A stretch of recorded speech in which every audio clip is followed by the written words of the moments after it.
ये कहानी छोटी सी है, लेकिन इससे आपकी ज़िंदगी में एक बेहतरीन सबक के साथ साथ कुछ बेहतरीन अपने अंदर सोच ला पाओगे।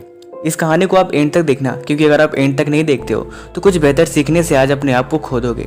एक आदमी गार्डन में टहल रहा था। आपने अक्सर बायोलॉजी में कहीं ना कहीं 10th में या +2 में पढ़ा होगा कि तितली जब बनती है तो पहले कोकून के साथ, फिर लार्वा, उसके बाद प्यूमा, तब जाके एक तितली जो आप गार्डन में ऐसे उड़ते हुए दिखाई देती है वो जाके ऐसे सही रूप से ज़िंदगी के लिए बेहतर अपने आप को बना पाती है। वो आदमी गार्डन में टहल रहा था, उसने एक कोकून दिखाई दिया जिसमें से एक तितली का छोटा सा बच्चा, शायद अभी उसे कुछ वक्त था निकलने में बाहर, वो उसे टहलते हुए देखा। फिर उसके बाद अगली सुबह जब आया तो वो थोड़ा सा कुछ बड़ा हो चुका था।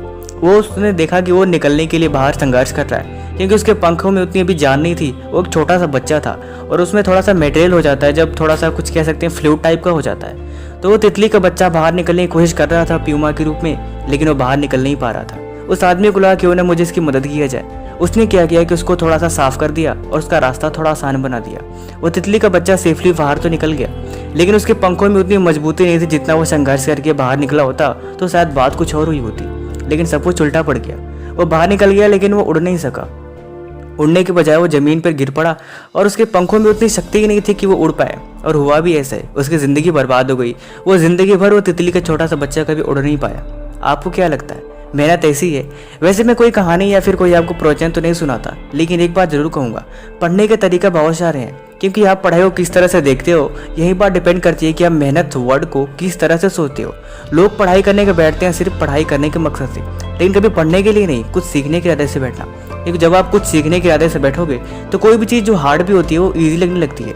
क्योंकि कोई भी चीज़ में अगर आपको सक्सेसफुल बनना है या फिर उस चीज़ को अचीव करनी है तो सीधी सी बात है, आपको इन्फॉर्मेशन लेनी ही पड़ेगी। क्योंकि मैं आपसे कहता हूँ, इन्फॉर्मेशन इज़ एवरीथिंग।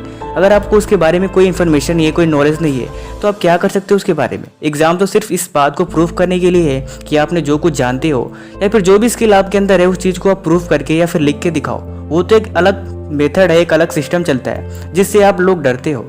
लेकिन कहते हैं पढ़ाई करने के बहुत सारे तरीके हैं। ज़िंदगी को बेहतर बनानी है तो मेहनत तो करनी ही पड़ेगी। अगर आप मेहनत नहीं करेंगे तो सीधी सी बात है, किस बात की क्या गारंटी है कि आप उस चीज़ में माहिर हो या फिर उस चीज़ में आपको कोई इन्फॉर्मेशन आती है या फिर कुछ जानते हो? है कोई प्रूफ? नहीं ना। इसीलिए बेहतर ये है कि आप पढ़ने का तरीका बदलो। सीखने के लिए बैठो, पढ़ने के लिए नहीं। क्योंकि पढ़ने के लिए बैठते हो तो आपके मन में एक अजीब सा ख्याल आता है, यार ये तो बहुत बोरिंग है। और कोई भी चीज़ जब आपको समझ में नहीं आती है तो आप उसे क्लोज कर देते हो, कहते हो छोड़ो इसे बाद में कर लेंगे। लेकिन जब आप ये कहते हो कि इसे बाद में कर लेंगे, बस वही आपकी सबसे बड़ी कमजोरी है।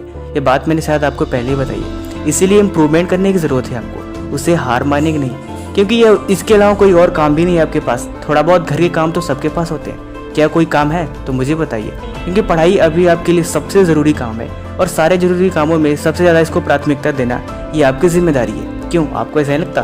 कमेंट कर ज़रूर बताएं। Thank you so much. और आप अभी तक हमें इंस्टाग्राम या फिर टेलीग्राम ग्रुप को ज्वाइन नहीं किए तो ज्वाइन कर लीजिए, क्योंकि वहाँ पे आपके लिए कुछ बेहतर है जो शायद ज़िंदगी के लिए एक अलग तरीके से आपको बेहतर बनाने के लिए प्रेरित कर सकता है। बाकी आपकी मर्जी। Thank you so much.